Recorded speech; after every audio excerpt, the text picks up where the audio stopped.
ધોરણ 11 સાયન્સ રસાયણ વિજ્ઞાન પ્રકરણ નંબર 2 ના લેક્ચર નંબર 8 માં આજે આપણે આઉફબાઉ પૌલી ને હુન્ડના નિયમની સાપેક્ષે તત્વોની ઇલેક્ટ્રોન રચનાની વાત કરીશું। આ ટોપિક આપણા માટે ખૂબ જ મહત્વનો છે અને મોસ્ટ આઈએમપી છે।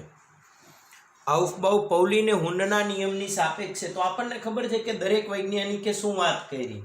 સૌથી પહેલી વાત કરીએ આઉફબાઉ, તો આઉફબાઉએ કક્ષકોનો ઉર્જા ક્રમ કીધો, જે તમે બધાએ ઘણી બધી વખત લખીને તૈયાર કર્યો છે કે 1s 2s 2p 3s 3p 4s 3d 4p 5s 4d 5p 6s 4f 5d 6p 7s અને 5f 6d ને 7p। પૌલીએ એવું કીધું કે એક જ કક્ષકમાં વધુ બે ઇલેક્ટ્રોન સમાઈને હુન્ડે એવું કીધું કે સમાન શક્તિ ધરાવતી કક્ષકોમાં પહેલાં એક ઇલેક્ટ્રોન જાય, કક્ષકો અર્ધપૂર્ણ ભરાય, પછી એનું યુગ્મીકરણ શરૂ થાય અને યુગ્મીકરણ વખતે બંને ઇલેક્ટ્રોનના સ્પિનની દિશા એકબીજાથી વિરુદ્ધ હશે। મહત્તમ ભ્રમણના નિયમની વાત કરી અને આ 7p સુધી કરવા લેવામાં આવે છે। તો આપણને બધાને ખબર છે એ પ્રમાણે થોડુંક હું તમને બીજું શીખવાડું અને પછી આપણે એના ઉપર જઈએ। તો કક્ષકોનો ઉર્જાક્રમ,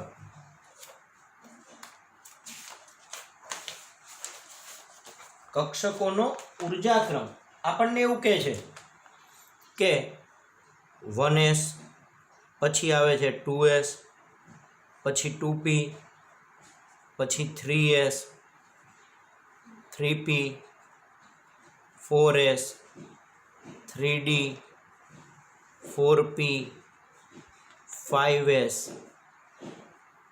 4d,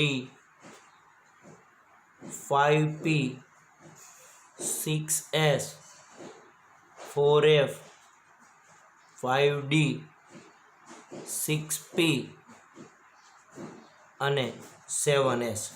7s પછી છે 5f, 6d અને 7p। અહીંયા આપણું આવર્ત કોષ્ટક પૂરું થઈ જાય છે। કેમ પૂરું થાય છે એને સમજીએ તો કક્ષકના 4 પ્રકાર આપણે ભણ્યા છીએ, S, P, D અને F।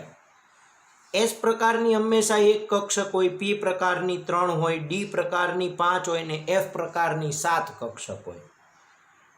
આ એની કક્ષકોની સંખ્યા થઈ અને વધુમાં વધુ બધાતા ઇલેક્ટ્રોન।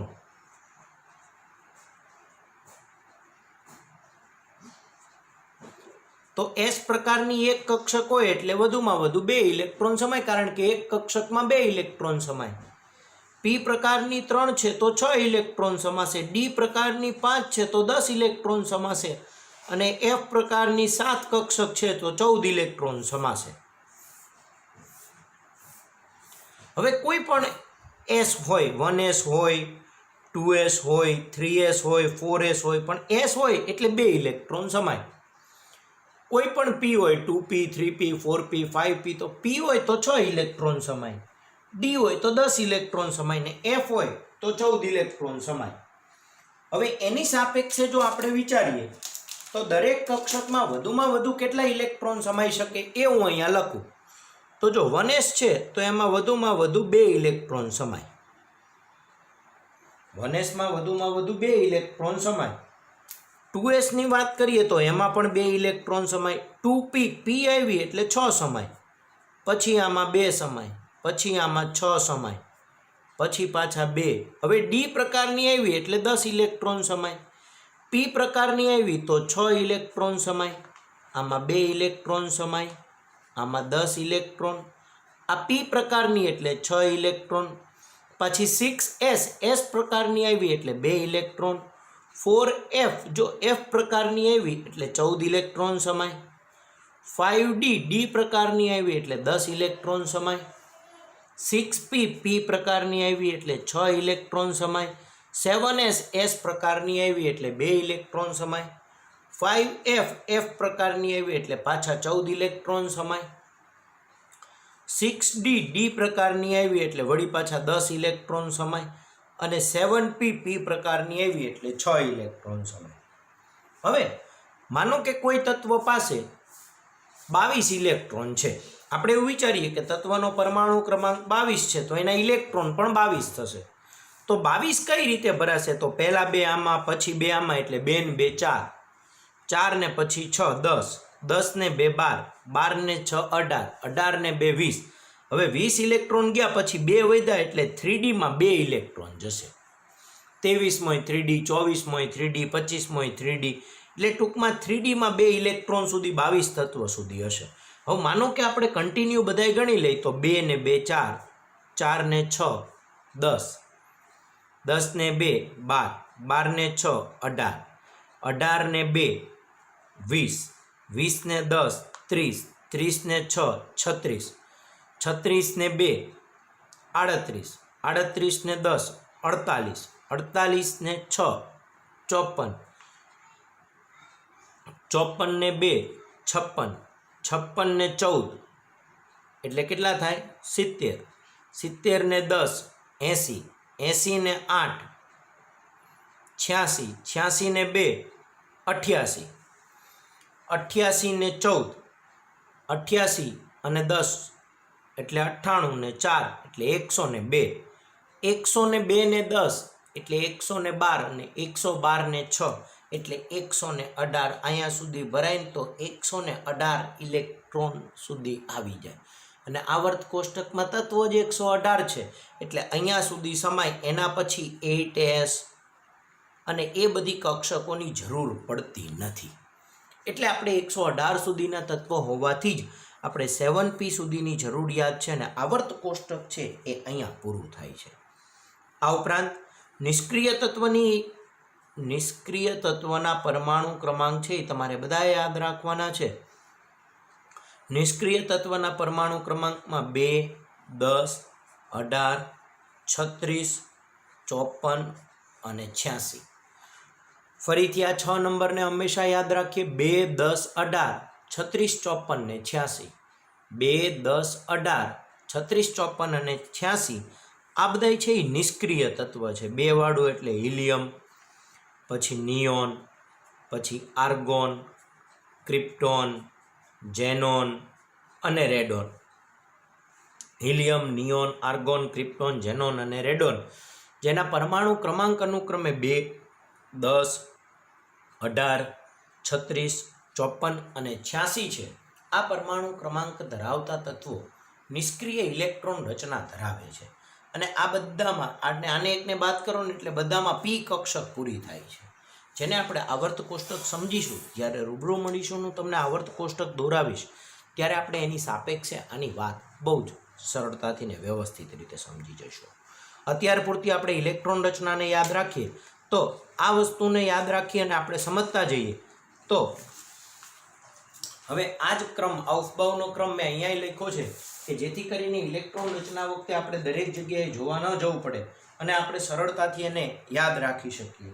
તો આ ક્રમની સાપેક્ષે આપણે ઇલેક્ટ્રોન રચના લખીએ તો સૌથી પહેલો પરમાણુ ક્રમાંક 1 ધરાવતું તત્વ એટલે હાઇડ્રોજન અને એની ઇલેક્ટ્રોન રચના થશે 1s1. 1sમાં 1 ઇલેક્ટ્રોન હોય એટલે 1s1 લખાય. બીજું તત્વ એટલે હિલિયમ He અને એની ઇલેક્ટ્રોન રચના થશે બેટા 1s2. એની ઇલેક્ટ્રોન રચના થશે 1s2. હવે ત્રીજું તત્વ આવશે, પરમાણુ ક્રમાંક લખી નાખું તો 3, 4, 5, 6, 7, 8, 9, 10, 11, 12, 13. હાઇડ્રોજન, હિલિયમ, પછી આવશે લિથિયમ. તો એનો પરમાણુ ક્રમાંક 3 છે. હવે આમાં 2 ઇલેક્ટ્રોન સમાય એટલે એક આમાં જશે એટલે એની ઇલેક્ટ્રોન રચના થશે 1s2 અને 2s1. હવે આ હિલિયમની વાત કરીએ તો આ પોતે નિષ્ક્રિય તત્વ છે. આ પોતે હિલિયમ નિષ્ક્રિય તત્વ છે એટલે આની ઇલેક્ટ્રોન રચના લિથિયમની આ 1s2 ના બદલે એવું લખી શકાય કે હિલિયમ કમ્પ્લેટ. એટલે 1s2 લખવાની જરૂર નથી, હિલિયમ કમ્પ્લેટ અને 2s1. આવું પણ ઇલેક્ટ્રોન રચનાની સાપેક્ષે લખી શકાય છે લિથિયમ માટે, જેનો પરમાણુ ક્રમાંક 3 છે. પછી લિથિયમ પછી આવશે બેરેલિયમ. તો એમાં 4 ઇલેક્ટ્રોન એટલે 2 આમાં જશે ને 2 આમાં જશે એટલે 1s2 અને 2s2. સેમ આ પ્રમાણે લખવા જઈએ એટલે લખાય હિલિયમ કમ્પ્લેટ અને 2s2. બેરેલિયમ પછી આવશે બોરોન, જેનો પરમાણુ ક્રમાંક 5 છે, એટલે બે આમાં ને એક આમાં જશે એટલે 1s2, 2s2 અને 2p1. એની ઓબ્લિકમાં લખવું હોય, કમ્પ્લેટ ઇલેક્ટ્રોન રચના લખવી હોય તો હિલિયમ અંદર કમ્પ્લેટ જાય છે એટલે હિલિયમ કમ્પ્લેટ 2s2 અને 2p1. બેરેલિયમ બોરોન પછી આવે છે 6 નંબરનું તત્વ એટલે કાર્બન, એની ઇલેક્ટ્રોન રચના થશે 1s2, 2s2 અને 2p2. એની નિષ્ક્રિય તત્વની સાપેક્ષે ઇલેક્ટ્રોન રચના થશે હિલિયમ કમ્પ્લેટ 2s2 અને 2p2. કાર્બન પછીનું 7 પરમાણુ ક્રમાંક ધરાવતું તત્વ એટલે નાઇટ્રોજન, અને એની ઇલેક્ટ્રોન રચના લખીએ એટલે ઇલેક્ટ્રોન રચના થશે 1s2, 2s2. હવે જો 2p પ્રકારની કક્ષક આવી એટલે 6 સુધી ઇલેક્ટ્રોન સમાય, તો આમાં 2 છે એટલે ત્રીજો પણ એમાં જશે અને 2p3 થશે. એની નિષ્ક્રિય તત્વની સાપેક્ષે લખવી હોય તો એમ લખાશે હિલિયમ કમ્પ્લેટ 2s2 અને 2p3. નાઇટ્રોજન પછીનું તત્વ પરમાણુ ક્રમાંક 8 એટલે આવશે ઓક્સિજન, અને એની ઇલેક્ટ્રોન રચના લખાશે 1s2, 2s2 અને 2p4. સાપેક્ષમાં નિષ્ક્રિય તત્વની સાપેક્ષવાળી લખવી હોય તો હિલિયમ કમ્પ્લેટ 2s2 અને 2p4. ઓક્સિજન પછીનું તત્વ છે પરમાણુ ક્રમાંક 9 ધરાવતું તત્વ એટલે ફ્લોરિન. ફ્લોરિન પછી એની ઇલેક્ટ્રોન રચના 9 પરમાણુ ક્રમાંક એટલે 1s2, 2s2 અને 2p5. તો બે આમાં 4 ને 5 એટલે 9 ઇલેક્ટ્રોન થઈ ગયા, અને નિષ્ક્રિય તત્વની સાપેક્ષે લખવી હોય તો હિલિયમ કમ્પ્લેટ 2s2, 2p5. વળી પાછું પરમાણુ ક્રમાંક 10 ધરાવતું તત્વ એટલે નિયોન, અને એની ઇલેક્ટ્રોન રચના છે 1s2, 2s2 અને 2p6. નિષ્ક્રિય તત્વની સાપેક્ષે લખવી હોય તો એમ લખાય હિલિયમ કમ્પ્લેટ 2s2 અને 2p6.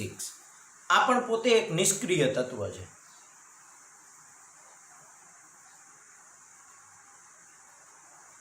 નિયોન પણ હિલિયમની જેમ જ એક નિષ્ક્રિય તત્વ છે, એટલે આને ખાલી નિયોન કમ્પ્લેટ એવું પણ લખાય, પણ જનરલી આપણે નિયોન કમ્પ્લેટની ઇલેક્ટ્રોન રચનાને ધ્યાનમાં લેતા નથી.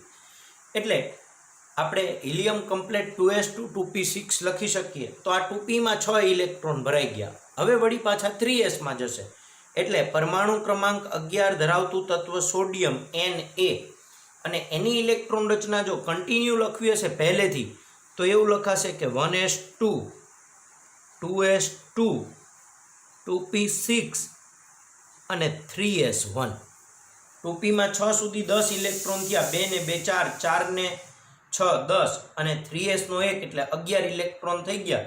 અને આની નિષ્ક્રિય તત્વની સાપેક્ષે લખવી હોય તો હવે નિયોન કમ્પ્લીટ થઈ ગયું. 1s2, 2s2, 2p6 ત્યાં સુધીની ઇલેક્ટ્રોન રચના એટલે નિયોન કમ્પ્લીટ. તો આના માટે લખાય નિયોન કમ્પ્લીટ અને 3s1.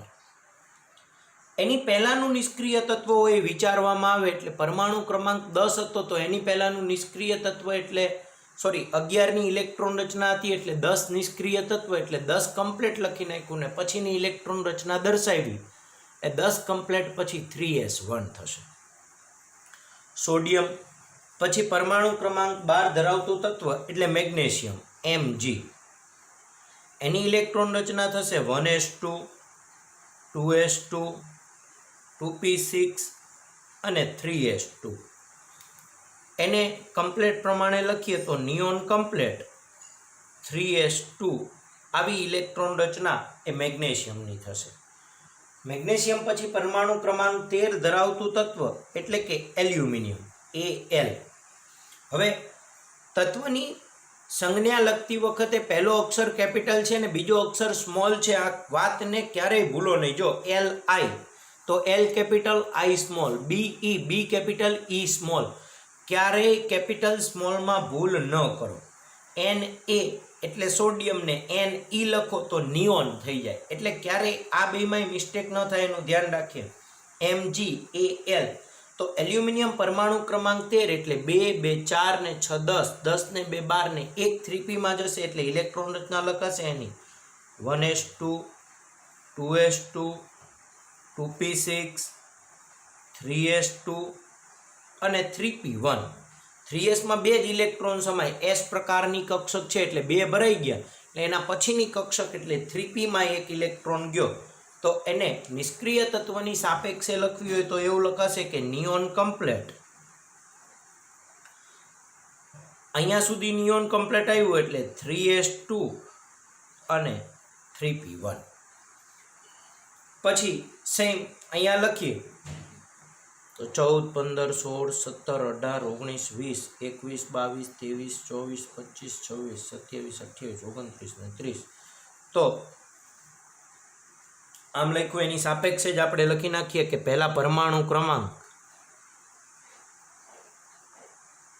એના માટે સંકેત Z વપરાય, પછી જે તે તત્વ અને એની ઇલેક્ટ્રોન રચના.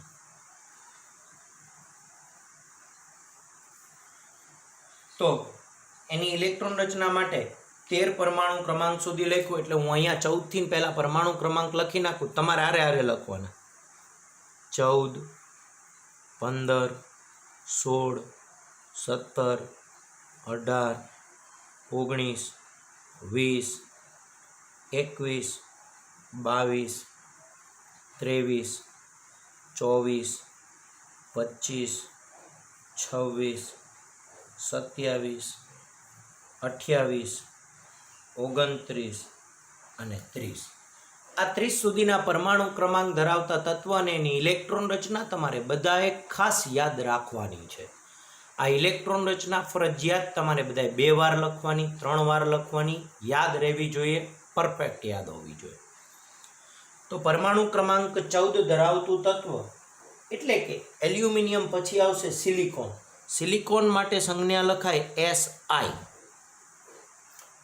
પછી આ સિલિકોનની ઇલેક્ટ્રોન રચના 14 છે એટલે 2 2 4 ને 6 10 ને 2 12 ને આમાં 2 જશે એટલે ઇલેક્ટ્રોન રચના લખાશે 1s2 2s2 2p6 3s2 અને 3p2. 3p માં એક ઇલેક્ટ્રોન હતો, એક પરમાણુ ક્રમાંક વધ્યો એટલે એક ઇલેક્ટ્રોન વધ્યો એટલે 3p2 લખાય. તો એની ઇલેક્ટ્રોન રચના નિષ્ક્રિય તત્વની સાપેક્ષે જો આપણે વિચારીએ તો નિષ્ક્રિય તત્વની સાપેક્ષે લખાશે નિયોન કમ્પ્લેટ. એટલે 3p સુધીની આવી ગઈ, 3s2 અને 3p2. પરમાણુ ક્રમાંક 15 ધરાવતું તત્વ એટલે ફોસ્ફરસ, એના માટે p સંકેત વપરાય. એની ઇલેક્ટ્રોન રચના લખીએ તો 1s2 2s2 2p6 3s2 અને 3p3. 3p માં 6 ઇલેક્ટ્રોન સુધી સમાય એટલે 6 આવ્યા અને એની નિષ્ક્રિય તત્વની સાપેક્ષની ઇલેક્ટ્રોન રચના લખીએ એટલે નિયોન કમ્પ્લેટ 3s2 અને 3p3. વળી પાછું પરમાણુ ક્રમાંક 16 ધરાવતું તત્વ એટલે સલ્ફર. એની ઇલેક્ટ્રોન રચના થશે 1s2 2s2 2p6 3s2 અને 3p4. નિષ્ક્રિયની સાપેક્ષે લખીએ તો નિયોન કમ્પ્લેટ 3s2 અને 3p4. સલ્ફર પછી પરમાણુ ક્રમાંક 17 ધરાવતું તત્વ એટલે ક્લોરીન, જેની સંજ્ઞા Cl છે. એની ઇલેક્ટ્રોન રચના લખીએ તો 1s2 2s2 2p6 3s2 3p5 અને નિષ્ક્રિય તત્વની સાપેક્ષે લખીએ એટલે નિયોન કમ્પ્લેટ 3s2 અને 3p5 એવું લખાય. પછી પરમાણુ ક્રમાંક 18 ધરાવતું તત્વ એટલે આર્ગોન. આ પાછું નિષ્ક્રિય તત્વ આવ્યું.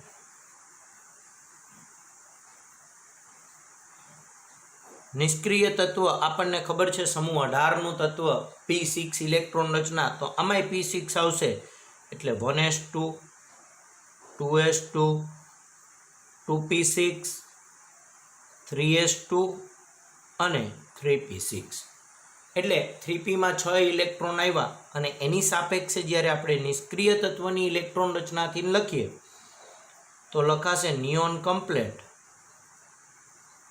3s2 અને 3p6.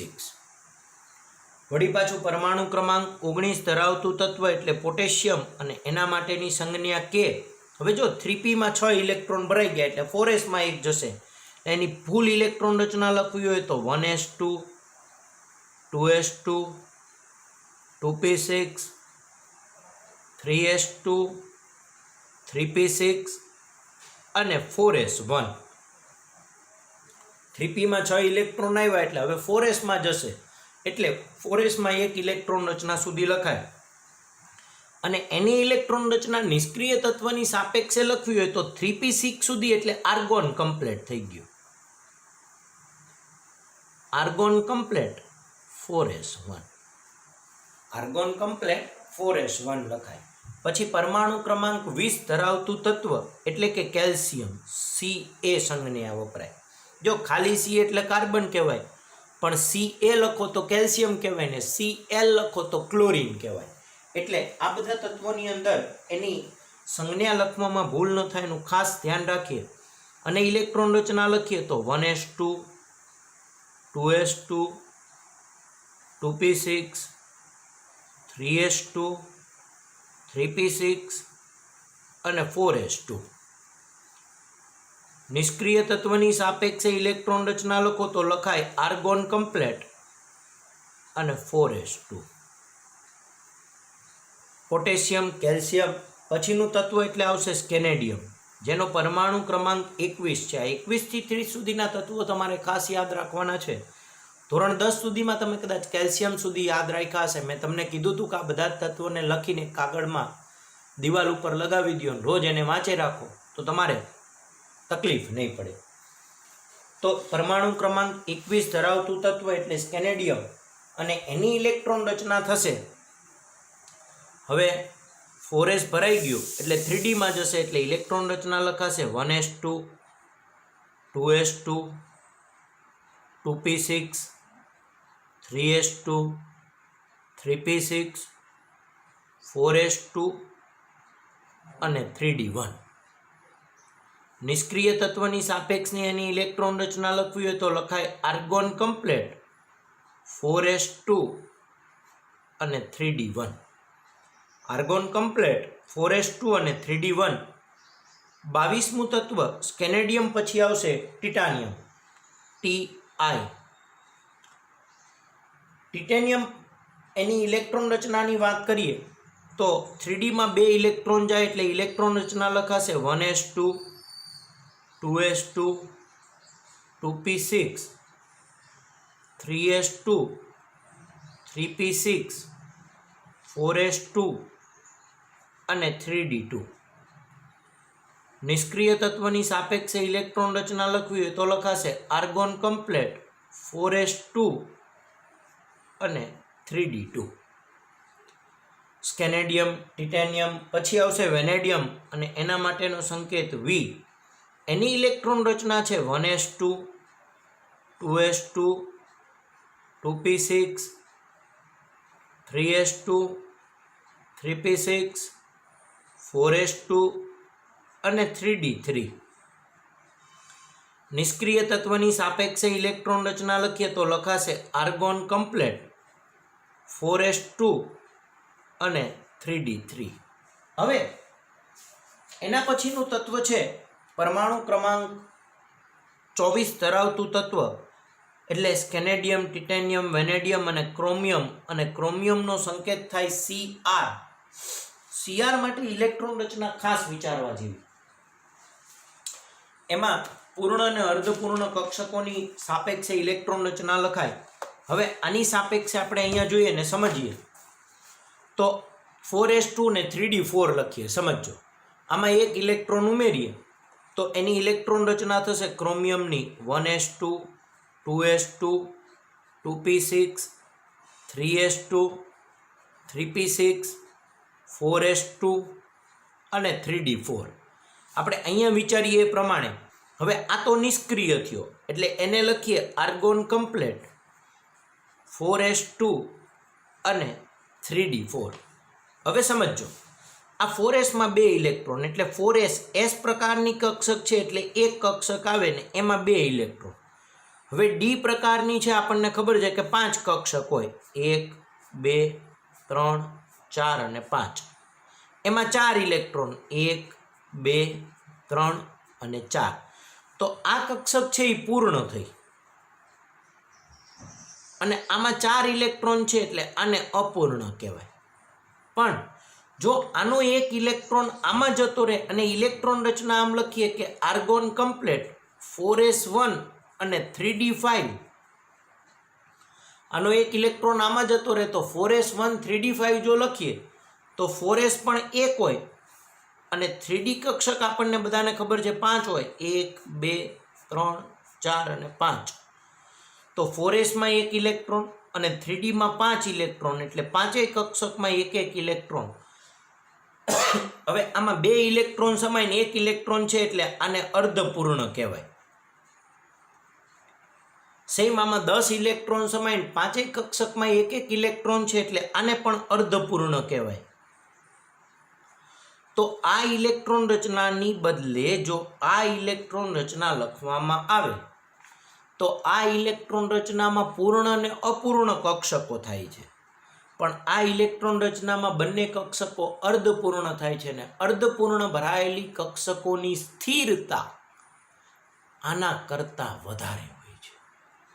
પૂર્ણ અને અર્ધપૂર્ણ ભરાયેલી કક્ષકોની સ્થાયીતા આના કરતાં વધારે હોય છે એટલે ક્રોમિયમની ઇલેક્ટ્રોન રચના 4s2 3d4 ની જગ્યાએ 4s1 અને 3d5 લખવામાં આવે છે. એટલે ક્રોમિયમની ઇલેક્ટ્રોન રચના અહીંયા જોઈએ તો 1s2 2s2 2p6 3s2 3p6 4s1 અને 3d5. ક્રોમિયમ ખાસ યાદ રાખીએ આની ઇલેક્ટ્રોન રચના કન્ટિન્યુમાં થોડોક ફેર છે એટલે એની ઇલેક્ટ્રોન રચના નિષ્ક્રિય તત્વની સાપેક્ષે લખવી હોય તો આર્ગોન કમ્પ્લેટ 4s1 અને 3d5 લખાય. વળી પાછું પરમાણુ ક્રમાંક 25 ધરાવતું તત્વ એટલે મેંગેનીઝ અને એને કહેવાય Mn એટલે પાછો 3dમાં 1 ઇલેક્ટ્રોન આવી જાય અને એની ઇલેક્ટ્રોન રચના થશે 1s2 2s2 2p6 3s2 3p6. હવે આમાં 1 ઇલેક્ટ્રોન આવે એટલે 4s2 અને 3d5 એટલે આ પૂર્ણ ને આ અર્ધપૂર્ણ એટલે એની ઇલેક્ટ્રોન રચના લખાય આર્ગોન કમ્પ્લેટ 4s2 3d5. વળી પાછું આ પૂર્ણ અને આમાં 1 ઇલેક્ટ્રોન ઉમેરતા જઈએ એટલે પરમાણુ ક્રમાંક 26 ધરાવતું તત્વ એટલે આયર્ન ફેરસ અને એની સંજ્ઞા Fe. ઇલેક્ટ્રોન રચના લખાશે 1s2 2s2 2p6 3s2 3p6 4s2 અને 3d6. વળી પાછું નિષ્ક્રિયની સાપેક્ષે લખીએ તો આર્ગોન કમ્પ્લેટ એટલે 3p સુધી કમ્પ્લેટ પછી આવશે 4s2 અને 3d6. પરમાણુ ક્રમાંક 27 ધરાવતું તત્વ એટલે આયર્ન પછી આવશે કોબાલ્ટ CO. એની ઇલેક્ટ્રોન રચનામાં 1 ઇલેક્ટ્રોન જાય એટલે 1s2 2s2 2p6 3s2 3p6 4s2 અને 3d7. નિષ્ક્રિય તત્વની સાપેક્ષે એને પણ લખીએ તો આર્ગોન કમ્પ્લેટ 4s2 અને 3d7. કોબાલ્ટ પછીનું તત્વ આવશે નિકલ Ni. એની ઇલેક્ટ્રોન રચના 3dમાં 8 સુધી જાય એટલે 1s2 2s2 2p6 3s2 3p6 4s2 અને 3d8. 3d8 સુધી છે એટલે એની ઇલેક્ટ્રોન રચના પ્રમાણે લખીએ તો આર્ગોન કમ્પ્લેટ 4s2 અને 3d8. નિકલ પછીનું તત્વ આવશે કોપર. હવે કોપરમાં આના જેવું જ થોડુંક છે. આ પ્રમાણે વિચારવા જઈએ તો કોપરની ઇલેક્ટ્રોન રચના 29 એટલે 3d9 4s2 લખીએ, કમ્પ્લેટ લખીએ તો 1s2 2s2 2p6 3s2 3p6 4s2 અને 3d9.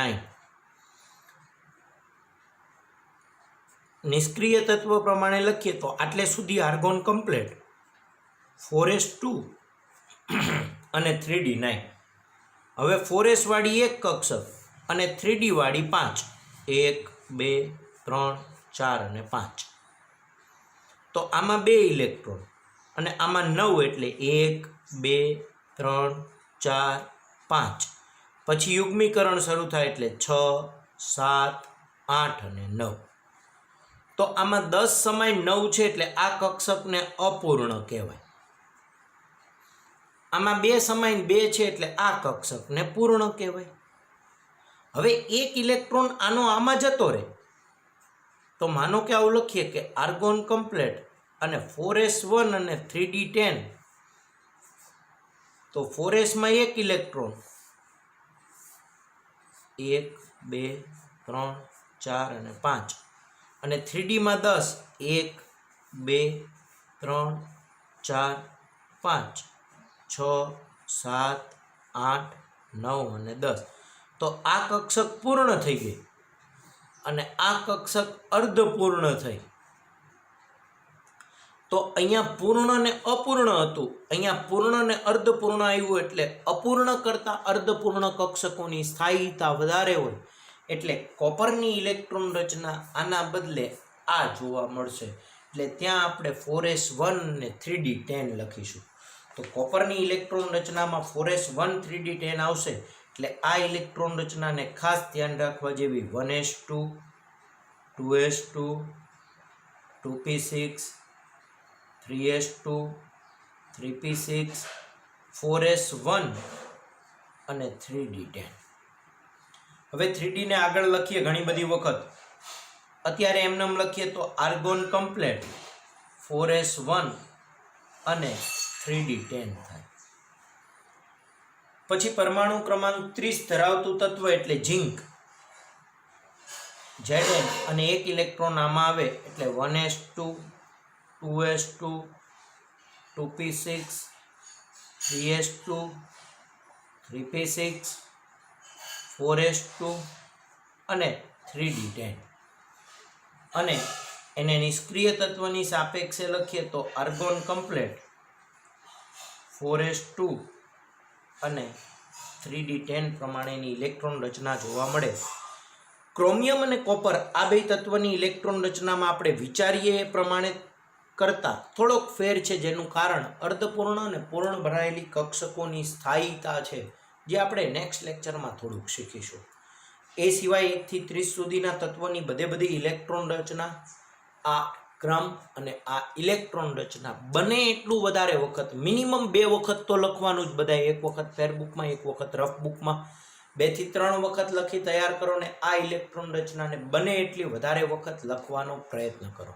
આ આવડે એટલે એની ઉપરથી આ આવડશે જ. વિડીયોને 2 વખત જોઈજો, 2 વખત જોઈ સમજજો અને સમજી તૈયાર કરી અને પછી લખજો.